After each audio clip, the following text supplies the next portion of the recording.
To compare the difference between a quality tatami that we're supplying, the Hitachi Tatami, versus a less expensive, inexpensive, actually, brand. We're not going to name any brands, but we're going to show you the differences right here. So I've got this one right here.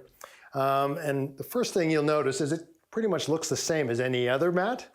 But it's the comparisons end there. I mean, that's it. From a distance, it's green, it has a tatami surface, but it pretty much stops there. So the first thing is, when I pick this up, it weighs almost nothing. I can pick it up at arm's length, straight ahead, and lift it up. So I've got a little scale here, and I'm just gonna weigh it so you can see the difference between the mats we're supplying and a less expensive mat. So as you can see, this scale it's around 15 pounds, 14.9 pounds. This is a 1 meter by 2 meter mat, the same size as our mats, or the traditional size, or the most common size, and you're at basically 15 pounds. So here is our mat, and as you can see, I can't even lift it up at arm's length. It's that heavy. So we're going to put it on the scale, and we are topping out at a 44.1, 44.5 pounds. So you're talking 3 times the weight of a less expensive brand. Now, is weight everything? Yeah, weight is. The lighter mat is not going to absorb as much. It's not going to be firm enough. It'll be too soft and squishy. You can compare this tatami to the mat you would have used in grade school, pulling off the walls to do your tumbling. It's that sort of foam that's inside. Now we're going to take it apart, and you can take a look at it. But I just first wanted to show you the weight difference. So this is a compound of high quality foam. It's recycled, but a high quality foam. This is not a recycled foam, and it's a very light, porous foam, very inexpensive. So as I bring it up here, you can see how light it is again. I'm going to put it on the table, and again, it pretty much looks like any traditional tatami mat. There's a slight difference in texture. It doesn't have quite the definition of quality tatami on the surface, but you will notice, and hopefully the camera can pick this up, is that there's a giant bubble here on this mat. Now, this mat has never even been used. It's brand new, and it's already bubbling. So imagine if you're working out on this 365 days a year, you've got judo on Thursdays, you got aikido on Tuesdays, and you got karate on Saturdays, and this mat right out of the box is bubbling. So the adhering from between the vinyl and the foam is basically pathetic. It's horrible. So you've got this lifting, and if you see it, you can see it bubbling there, and that'll just spread. You can try cutting it and filling it with epoxy or gluing it, but it's basically a done deal. And if you also look, and hopefully the camera can pick this up, is that on the corners are crumpling. Because of the mat is so soft, and again, the adhering of the vinyl to the foam is so poor, you've got the corners that are crumbling. So that'll be just a mess trying to set this up in your dojo. So this is an example of a poor mat, and then what we're going to do next, we're going to cut it open, and you can see what happens in the inside and see the difference close up on this mat. It's kind of sacrilegious to ruin a tatami. It pains me to ruin any tatami, no matter what it is, but we're going to slice it open, and you can see the difference between quality tatami and a cheap tatami. So before I cut the mat up, I'm going to measure it just to show how there will possibly sometimes there's difference in sizes of the mat. And it's not a big deal lying if you're just having one mat lie here. It could become an issue if you're stacking them up and laying down many. But let's take a measure here. So width-wise, this is not bad. You're at 1 meter. Now, one thing is, and I don't know if the camera can pick it up, but the edges are not straight. They're a very rounded edge, which isn't a big deal in and of itself, except that it doesn't butt up very closely to the next mat beside it, which then becomes a problem. You could, again, an opportunity for toes or fingers to get caught in there. And again, but it doesn't look nice, and it does trap dirt, given that the edges are rounded. Now we'll look at the length.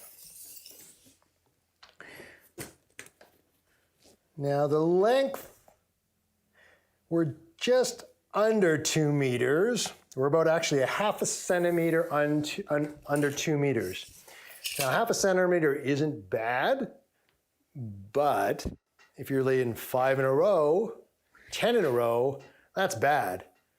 10 in a row, that equals 5 centimeters you're going to be out, and that's 5 centimeters worth of gaps that you're going to have to cover up somehow. It's a big deal if you're laying a big surface.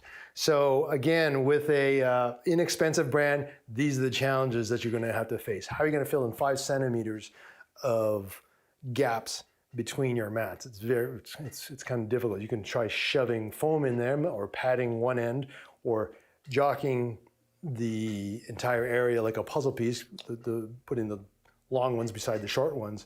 But it really does become a hassle, and it's not a long-term solution. So that's interesting to know before we cut it up, to know that the measurements, it's not a standardized size when you go for it with a less expensive mat.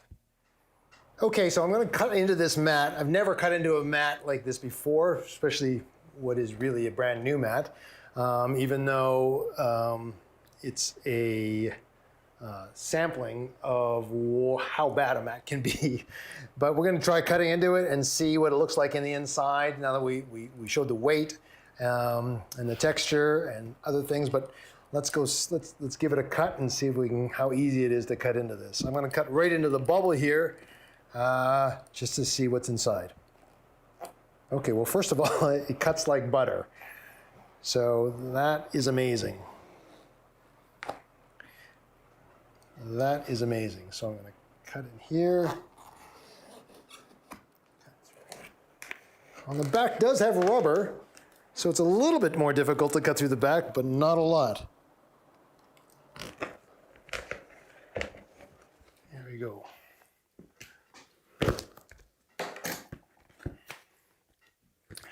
Okay, so what we have here, and as you can see, they've glued this vinyl to the foam, and the glue has completely come apart. Now, if you've got attached a Dax mat, you won't find that. It's not, you cut into one of these, and it's adhered. No matter, I bet you, if I can probably just cut through this, like this, and it's going to stay. It's stuck on there, no matter. And you can feel it. It's much harder to cut through this. The density of this compared to this is night and day, and that illustrated by the weight of it, 15 pounds versus 45, three times the weight. So if you look in here, it looks to be some kind of inexpensive foam, and with the vinyl attached to it. And again, I think the biggest thing here is that it's glued. You cannot glue a mat to the foam. It will never stick. This comes off like this. So that is not working. It's not heat bonded. I think they've just slapped some glue on, and hopefully, it's probably not even tested. If this is a brand new mat and I can see the bubbles on it, obviously it's not, it's not up to snuff. Now this is probably the worst case scenario of inexpensive mat, but as you can see, at a glance, they look like any other mat. And this is our challenge as a supplier of a quality product, to be able to illustrate to people that you want to buy quality. You don't know what's inside. You don't know how it's going to perform. It looks the same, but it just may not perform as well as a quality product. And lean on us. You can ask us questions. We know the answers to most everything. We've been doing it for a long time. But if we don't, we're going to find out the answers for you. So isn't that interesting? Horrible to cut into a mat. I don't know what I'm going to do with it. It's probably just going in the garbage. But it's interesting for me and hopefully for you to see the difference between, a good mat and a poor mat. And nothing to be said about performance. I don't even know how it would perform as far as longevity, as far as working out on. Whether it's absorbent or not, it's a little more difficult to tell. We can have impact tests with such a thing, but we're not set up for that. But you can see just by visually that these are really not up to snuff. And it's fun for us to explore this and to understand what is the difference between quality and essentially junk.